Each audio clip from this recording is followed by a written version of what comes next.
मैंने आपको क्या कहा कि अगर आपके पास linear equation in one variable है, क्या है? जैसे आपने क्लास 8th में भी पढ़ा है, फिर 9th में आपने टू वेरिएबल में भी पढ़ा है।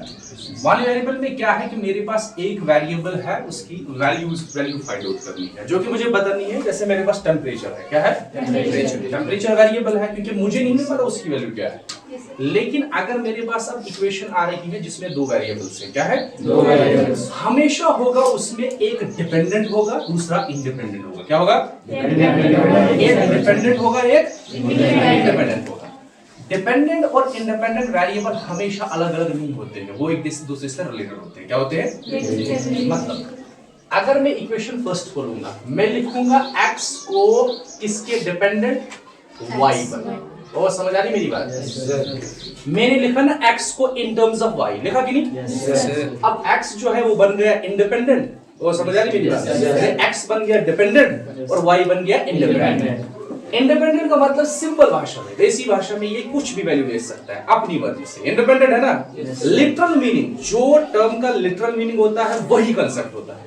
इंडिपेंडेंट कहा मैंने? वो इंडिपेंडेंट का मतलब क्या होता है? जो फ्री होता है, आजाद होता है, कुछ भी ले सकता है, कुछ भी खा सकता है, कुछ भी पहन सकता है।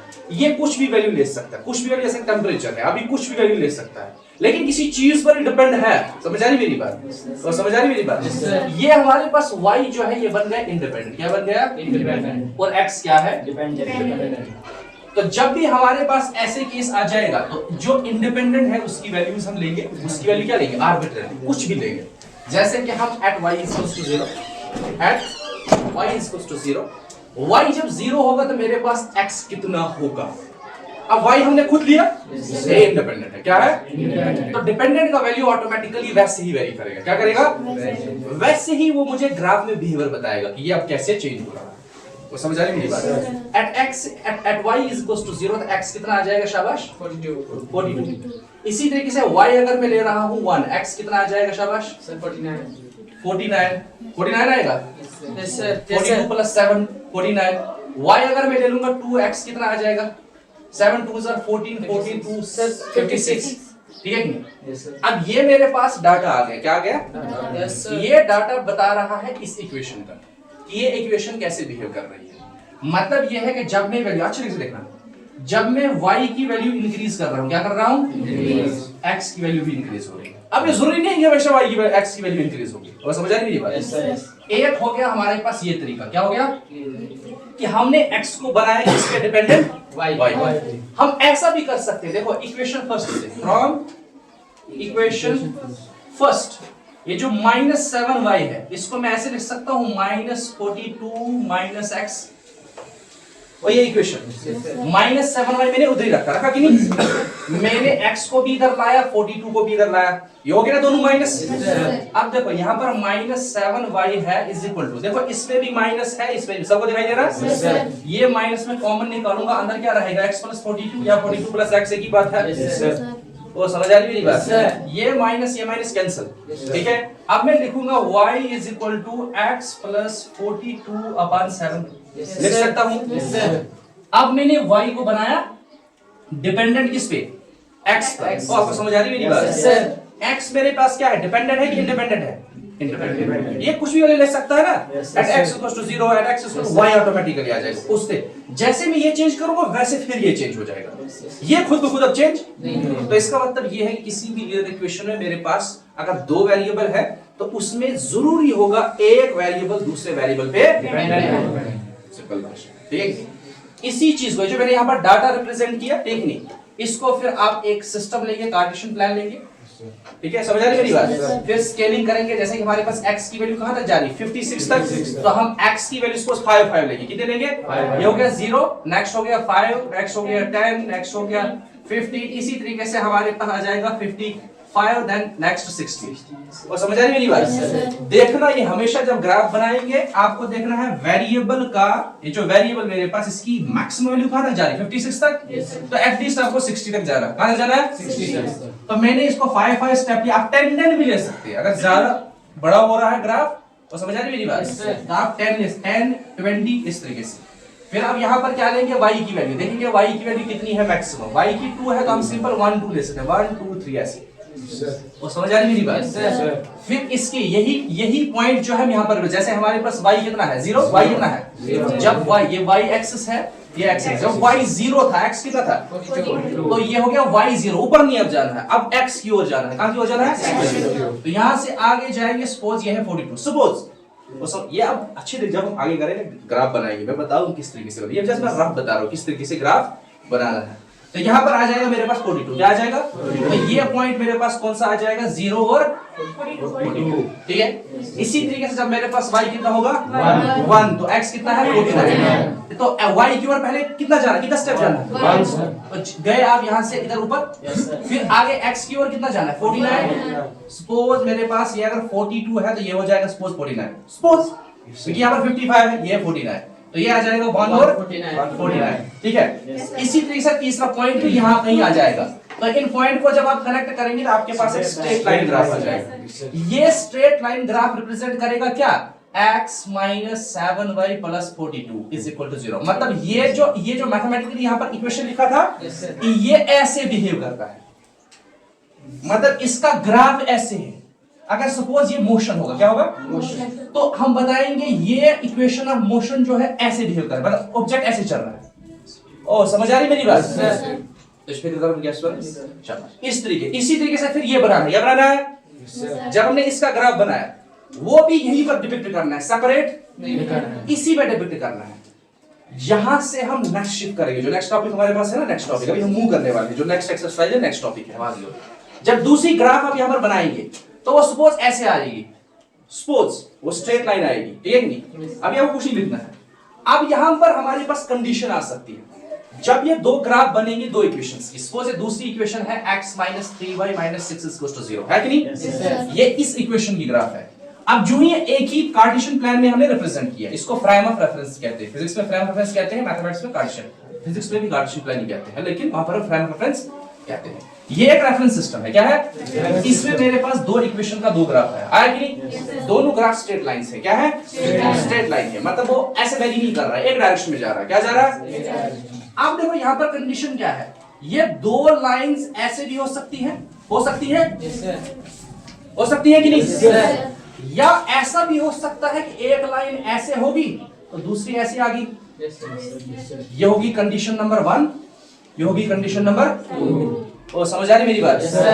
तीसरा ऐसा भी हो सकता है, ये एक लाइन है और दूसरी लाइन इसी के ऊपर है, तो समझ आ रही मेरी बात? होगी तीसरी कंडीशन। अब आप मुझे बताएंगे चौथी कंडीशन हो सकती है? आप सोचेंगे ना, मेरे हिसाब से तो 3 है, क्या है? या तो दो लाइंस पैरेलल जाएंगी, या एक पॉइंट पर इंटरसेक्ट करेंगी, या कोइंसिडेंट करेंगी। क्या करेंगी? कोइंसिडेंट। और समझ आई मेरी बात? ये कंडीशन हो सकती है। यहां से मुझे क्या पता चल सकता है? अगर मेरे पास दो लाइंस पैरेलल हैं, क्या है? ये लाइन पे जितने भी पॉइंट हैं ये उस इक्वेशन के सॉल्यूशन है, क्या है? सॉल्यूशन। अच्छे तरीके समझना, ये लाइन यहां पर बनी, इस पे इनफिनाइट नंबर ऑफ पॉइंट्स है कि नहीं? वो हमने ज्वाइन किए तो बनी लाइन, तो लाइन पर कितने पॉइंट है? इनफिनाइट। कितने हैं? वो सारे पॉइंट इस इक्वेशन के सॉल्यूशन रिप्रेजेंट करेंगे। इसी तरीके से वो सारे पॉइंट इस इक्वेशन के सॉल्यूशन, अच्छे तरीके समझना। अब यहां पर आ जाओ, इस लाइन पर जितने भी पॉइंट होंगे वो किसी इक्वेशन के सॉल्यूशन होंगे, इस लाइन के पॉइंट वो इक्वेशन के सॉल्यूशन होंगे। अगर ये दो लाइन पैरेलल जा रहे हैं, क्या जा रहे हैं? इसका मतलब ये है कि जो इसके यहाँ पर सॉल्यूशन है और इसके यहाँ पर सॉल्यूशन है वो बिल्कुल डिफरेंट है, वो सेम हो ही नहीं सकते, कोई भी सॉल्यूशन सेम नहीं होगा। वो समझ आ रही मेरी बात? इसको कहते हैं इनकंसिस्टेंट। क्या कहते हैं? इनकंसिस्टेंट। उसको कहते हैं नो सॉल्यूशन। नो सॉल्यूशन का मतलब ये थोड़ी है कि इनको सॉल्यूशन ही नहीं है। नो सॉल्यूशन का मतलब ये है कि इन दो के बीच में कॉमन सॉल्यूशन कोई नहीं है। ओ समझ इन दो के, ये जो दो इक्वेशंस हैं इनमें सॉल्यूशन है, दोनों में बहुत सारे सॉल्यूशन है, लेकिन ये दोनों आपस में हमने रेट करने हैं ना, क्योंकि हम सिचुएशन दो बता रहे हैं, साथ साथ में पेयर बता रहे हैं ना। अगर मेरे पास इसमें सॉल्यूशन है, सपोज इसमें 10 सॉल्यूशन है, इसमें भी 10 सॉल्यूशन है, और कहूंगा मैं इसको 10 ही सॉल्यूशन है, इसमें भी 10 ही सॉल्यूशन है, लेकिन अगर इनके ग्राफ्स आपस में इंटरसेक्ट नहीं कर रहे हैं, वो पैरेलल जा रहे हैं, इन दो में जो सॉल्यूशन है वो कॉमन नहीं हो सकते, सेम वो डिफरेंट हो सकते हैं। हो गया कहला केस? हो गया इनकंसिस्टेंट। क्या हो गया? ये मैं दोबारा से रिपीट करूंगा जब टॉपिक में स्टार्ट कर। इनकंसिस्टेंट, इनकंसिस्टेंट मीन कोई भी कॉमन सॉल्यूशन नहीं है। अब हम यहां पर आ जाएंगे, कहां पर आ जाएंगे? ये होगी एक लाइन एक ग्राफ। जब भी मैं ग्राफ बताऊंगा ना लाइन, आपको माइंड में आना चाहिए इक्वेशन की बात कर रहे हैं। क्या कर रहे हैं? जिसमें दो वेरिएबल है। कितने हैं? ये है मेरे पास ग्राफ, इसमें कितने सॉल्यूशन होंगे? इनफाइनाइट। ये दूसरे इक्वेशन का ग्राफ है। क्या है? ये दूसरा लाइन ऐसे ड्रा किया है। इसमें भी जितने पॉइंट होंगे वो क्या होंगे? उस इक्वेशन के सॉल्यूशन। ये भी सॉल्यूशंस है, ये भी सॉल्यूशन है, लेकिन सारे सॉल्यूशन, इसके सारे सॉल्यूशन सपोज 10 हैं, इसके सारे सॉल्यूशन सपोज 10 हैं। कितने हैं? 10। ये मैं एग्जांपल बता रहा हूं, 10 नहीं होती, इनफाइनाइट होती है। इसके भी 10 हैं, इसके भी 10 हैं, सारे डिफरेंट हैं। क्या है? सिर्फ एक कॉमन है। क्या है? एक कॉमन। जहां पर देखो ये पॉइंट होगा ना एक ही, ये जो इंटरसेक्टिंग होता है इसको कहते हैं इंटरसेक्टिंग लाइन, इसको इंटरसेक्टिंग पॉइंट। क्या कहते हैं? पॉइंट का मतलब क्या होता है? एक। वहां पर एक ही कुछ रिप्रेजेंट करेगा, लोकेशन। जैसे आप क्लास में पॉइंट पढ़ते हैं, पॉइंट रिप्रेजेंट करता है लोकेशन, वो एक ही जगह होती है, एक ही वैल्यू होती है। ये पॉइंट जो होगा सपोज यहां पर इसमें 1 1, सपोज 1 1 सॉल्यूशन होगा। क्या होगा? वो मतलब 1 1 जो होता है एक 1 1। मैं कह रहा हूं कि 10 सॉल्यूशन इसमें भी है, 10 इसमें भी है, बाकी सारे डिफरेंट है। बाकी क्या है? जहां पर ये इंटरसेक्ट कर रहे हैं वहां पर इंटरसेक्ट इसलिए कर रहे हैं क्योंकि ये इनका कॉमन सॉल्यूशन है। क्या है? मतलब सेम है। वो समझ आ रही मेरी बात? तो इस केस में हम कहते हैं वन सॉल्यूशन। क्या कहते हैं? One solution. अगर वन सॉल्यूशन कॉमन है तो कहेंगे कंसिस्टेंट। क्या कहेंगे? कंसिस्टेंट। क्या कहेंगे? अब वन सॉल्यूशन का कंफ्यूजन ये नहीं होना कि इन दो का इक्वेशन, जो दो इक्वेशन है इनका एक ही सॉल्यूशन है, बस ये कंफ्यूजन नहीं होनी है। हमारे पास जो वन सॉल्यूशन, जी मैं कहूंगा वन सॉल्यूशन, यहां पर कहा मैंने नो सॉल्यूशन। नो सॉल्यूशन का मतलब क्या है? कोई भी कॉमन सॉल्यूशन, लेकिन सॉल्यूशन इनको अपनी अपनी जगह बहुत सारे हैं, तभी तो ग्राफ बना ना। अब देखो हमारे पास तीसरा, ये है एक ग्राफ, एक इक्वेशन का ग्राफ, ठीक है, और दूसरा ग्राफ जो है इसी के ऊपर बन रहा है। मैं जस्ट सेपरेट ऐसे बना रहा हूं, इसी के ऊपर बन रहा है। क्या बन रहा है? दोनों ऐसे मिले हुए हैं। वो समझ आ रही मेरी बात? इसका मतलब इसका ये वाला पॉइंट इसके साथ मैच कर रहा है, ये वाला पॉइंट इसके साथ मैच कर रहा है, मतलब सारे पॉइंट जो है वो मैच कर रहे हैं। क्या कर रहे हैं? मतलब अगर इसका 1 1 यहां पर सॉल्यूशन है, ये भी 1 1 है। अगर ये 2 3 है तो ये 2 3 है। अगर ये 3 4 है तो 3 4 है। अगर ये 0 1 है तो ये 0 1 है। समझ आ रही मेरी बात? दोनों इक्वेशंस के सॉल्यूशन जो है सारे सेम है। ओ समझ आ रही मेरी बात?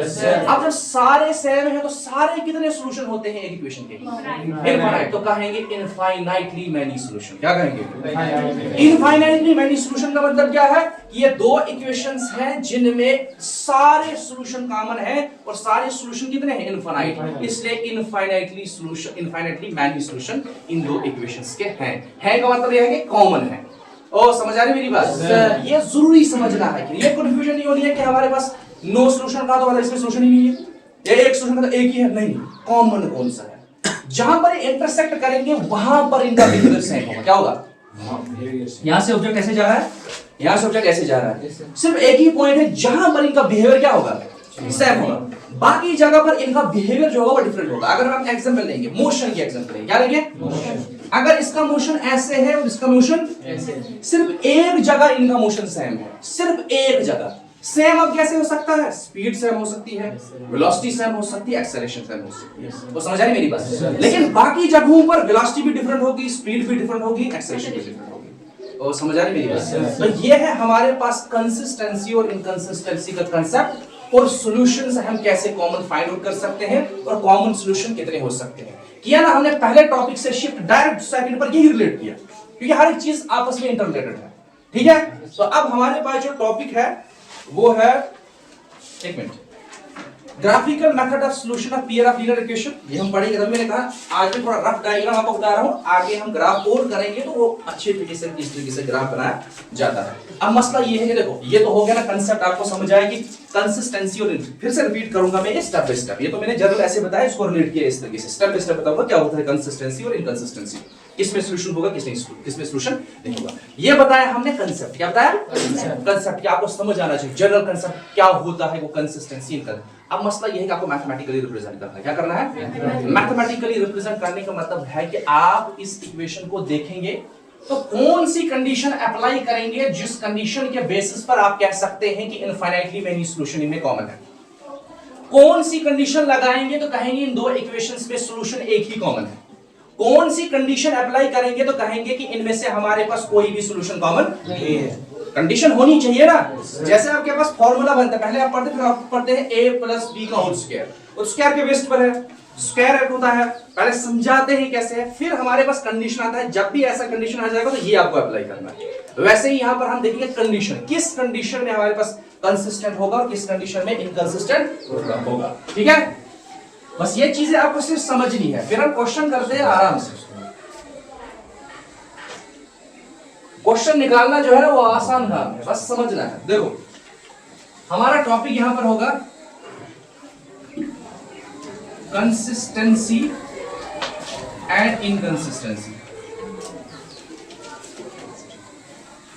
ठीक है, टॉपिक लेकिन आपका क्या है, टॉपिक देखा मैथ पे क्या है, graphical method of solution of pair of linear equation, इसमें ही अंदर ये टॉपिक है। कंसिस्टेंसी, किसका कंसिस्टेंसी देखना है, इक्वेशन का। इक्वेशन जो हमारे पास पेयर ऑफ लीनियर इक्वेशन से, दो इक्वेशन से ये कंसिस्टेंट है, एक दूसरे से कंसिस्टेंट, लिटरल मीनिंग का हो कंसिस्टेंट का मतलब क्या होता है, साथ साथ। तो समझ आ रही मेरी बात? जैसे हम कहते हैं कि किसी को आप स्टडीज पे कंसिस्टेंट नहीं रहते हैं, कंसिस्टेंट का मतलब क्या है, जैसे आपने पहले किया वैसे ही दूसरे दिन पढ़ना है, उतना ही तीसरे दिन हो गया कंसिस्टेंट। क्या हो गया, मतलब साथ में है। अब साथ में एक जगह भी एक बार भी हो सकते हैं, बहुत बार भी हो सकते हैं, या नहीं है। जब नहीं है कंसिस्टेंट तो इनकंसिस्टेंट कहेंगे। तो समझ आ रही मेरी बात? अब देखो हमारे पास इसकी कंडीशन क्या है, मेरे पास जनरल कोई linear equation, general linear equation को कैसे डिनोट करते हैं, मेरे पास एक इक्वेशन है a1x plus b1y plus c1z, बेटा लिखा c1 z नहीं है, दो ही है ना, ठीक है, ये तीन हो गया। c1 इज इक्वल टू 0, यह है इक्वेशन, यह है जनरल इक्वेशन। जैसे हम लिखते हैं ना क्वाड्रेटिक इक्वेशन, ax क्या plus b plus c is equal to 0, ठीक नहीं, जनरल इक्वेशन है। या ax प्लस b लिखते हैं जनरल इक्वेशन। वैसे ही ये लीनियर इक्वेशन है जनरल, क्या है, इसमें a1 b1 c1 तीनों कांस्टेंट है। हाँ, वेरिएबल के साथ कांस्टेंट है, कहीं भी कोएफिशिएंट, क्या कहेंगे, अदरवाइज ये सारी कांस्टेंट है, इसमें दो वेरिएबल है। इसी तरीके से दूसरी इक्वेशन लिखूंगा मैं, a2x plus b2y plus c2 is equal to 0। ये है इक्वेशन फर्स्ट, है इक्वेशन सेकंड। ये जनरल मेथड है, क्राइटेरिया, हमने कंडीशन देखना है, कब कंसिस्टेंट निकल रहा है ना क्वेश्चन, देखना है कब हो सकता है। ठीक, अब देखो हमारे पास यहां पर इस x की अगर हम बात करेंगे तो x के साथ कांस्टेंट जो है, मतलब कोएफिशिएंट जो है वो है a1 और a2, y के साथ क्या है b1 और b2, और फिर कॉमन टर्म है, मतलब कांस्टेंट टर्म है, इसको प्योर कांस्टेंट कहते हैं, वो है c1 और c2। अब यहां पर यह है कि इन दोनों का रिलेशन अगर दिखाना है, क्या दिखाना है, रिलेशन ही दिखाना है ना, कंसिस्टेंट इंकंसिस्टेंट, तो हमने रेशियो निकालना पड़ेगा। पढ़ा है ना सिक्स्थ में रेशियो, सिक्स्थ में रेशियो जो पढ़ते हैं वहां पर हम समझाते हैं कि रेशियो का मतलब क्या होता है। रेशियो हमारा इस्तेमाल होता है कंपैरिजन में, क्या होता है, रिलेशन दिखाने में। समझ आ रही मेरी बात? कंपेयर करने होते हैं दो चीजें, वो सिंपल फिक्स हो। आपको मैंने लिया टेस्ट 10 मार्क्स का, कितना लिया, ये है ओरिजिनल। अब आपको आए 5 मार्क्स, कितने आ गए, तो लिखा ना मैंने 5/10, इवन 10 में से आपको 5, लेकिन है क्या ये रेशियो। रेशियो किस चीज के लिए इस्तेमाल होता है, कंपेयर। आपको कितने आए, कितने में से कंपेयर। तो वैसे यहां पर कंपेयर करना है, रिलेट करना है, तो मुझे रेशियो निकालना पड़ेगा। बाकी वेरिएबल सेम है, x है यहां पर, x यहां पर, y बाकी प्योर कांस्टेंट टर्म। तो समझ आ रही है मेरी बात? आप देखो यहां पर हमारे पास सबसे पहला रेशियो निकालेंगे a1/a2, फिर निकालेंगे b1/b2, फिर निकालेंगे c1/c2। अब कुछ क्राइटेरिया में यहां पर कंडीशंस लिखूंगा, वो हमें प्रूव यहां पर नहीं करनी है, हमें प्रूव नहीं करना है यहां पर ये चीजें। ठीक, अगर मेरे पास a1/a2 जो है वो b1/b2 के बराबर नहीं, अगर a1/a2 आपको याद भी रखना है, क्वेश्चन करना है, जो समझना था ना वो मैंने आपको समझाया। अब कुछ चीजें याद करनी पड़ती है, कुछ चीजें सारी याद नहीं, इवन वो भी अगर आपको समझ आया होगा तो आपको ये याद करने की जरूरत है, ऑटोमेटिकली याद रहेगा। अगर a1/a2 रेशो b1/b2 रेशो के बराबर नहीं है, इस केस में हमारे पास वन कॉमन सॉल्यूशन होगा। क्या होगा, वन कॉमन। अच्छा, अगर वन कॉमन सॉल्यूशन होगा दो इक्वेशंस का, तो इसका मतलब लाइन क्या कर रही है, एट अ पॉइंट। वैसे इंटरसेक्ट भी अगर लिखोगे, इंटरसेक्ट में एक पॉइंट के लिए ही लिखते हैं, सिंपल, इंटरसेक्ट एक पॉइंट के लिए लिखते हैं। ये क्लियर हुआ? देखो ये है कंडीशन, ये है कंडीशन, ये है इसके रिजल्ट। क्या है रिजल्ट? जब ऐसा होगा इसकी वजह से ये होगा और ये होगा, ऐसे याद रखो। ऐसे अगर कंडीशन होगी तो इसकी वजह से क्या होगा, ये होगा, वन कॉमन सॉल्यूशन होगा। ये नहीं लिखना, ये वन कॉमन सॉल्यूशन होगा और वो लाइन क्या करेगी, जब आप ग्राफ बनाएंगे आपको दिखेगा वहां पर एक पॉइंट पर इंटरसेक्ट करेगी, वो कॉमन सॉल्यूशन दोनों में होगा जब डाटा दिखेगा। दूसरा हमारे पास है a1 upon a2 is equals to b1 upon b2 is not equal to c1 upon c2। a1 upon a2 आपने चेक किया, निकली कुछ वैल्यू, फिर b1 अपान b2 निकली कुछ वैल्यू। यहीं पर स्टॉप नहीं होना होता है, इस केस में भी यहीं पर स्टॉप। अब पहले ये कैंसिल हो जाएगा तो फिर आगे निकालने की जरूरत नहीं है। फिर आपने फिर से चेक कर c1 अपान c2, अगर ये दोनों बराबर हैं लेकिन इन दोनों की वैल्यू अगर इस रेशियो के बराबर नहीं है, for example a1 upon a2 मुझे आया 1 अपान 2, कितना आया, b1 अपान b2 आया 1 अपान 2, कितना आया, लेकिन c1 अपान c2 आया मुझे 3 अपान 2। ये दोनों बराबर हैं, वैल्यू कितनी है इनकी 1/2, क्या वो c1 अपान c2 के बराबर है? इस केस में हमारे पास नो सॉल्यूशन आएगा। क्या आएगा? No solution. अगर नो सॉल्यूशन है तो इसका मतलब क्या है, parallel, lines are parallel, lines are parallel. अब एक कंडीशन है, दो तीन कंडीशन है ना हमारे पास, ये होगी पहली कंडीशन, ये होगी दूसरी कंडीशन, ये होगी तीसरी कंडीशन। सबको दिखाई दे रहा है? नीचे लिखा मैंने, नहीं दिखाई दे रहा? दिखाई दे रहा है ना, कुछ नो बोला। ये जो ये दिखाई दे रहा है ना सबको, ये जो नीचे मैंने लिखा है। थर्ड कंडीशन ये है कि अगर मेरे पास अब a1 अपान a2 है, वो b1 अपान b2 के है, वो c1 अपान c2 के है, सारे बराबर। देखो अगर सारे बराबर है ना तो इनफिनिट, सारे बराबर भी, देखो एक ट्रिक है, सारे बराबर मीन सारे मिले हुए हैं, है ना, तो सारे मिले हुए मीन इनफिनिटली मेनी सॉल्यूशन। तो समझ आई मेरी बात? पहले ही एक पे ही कैंसिल हुआ है, एक ही सॉल्यूशन है, एक ट्रिक है अगर याद रखने का, बाकी मैंने समझाया आपको। सारे बराबर है तो इसका मतलब क्या है, infinitely many solution. Infinitely many solution mean coincident.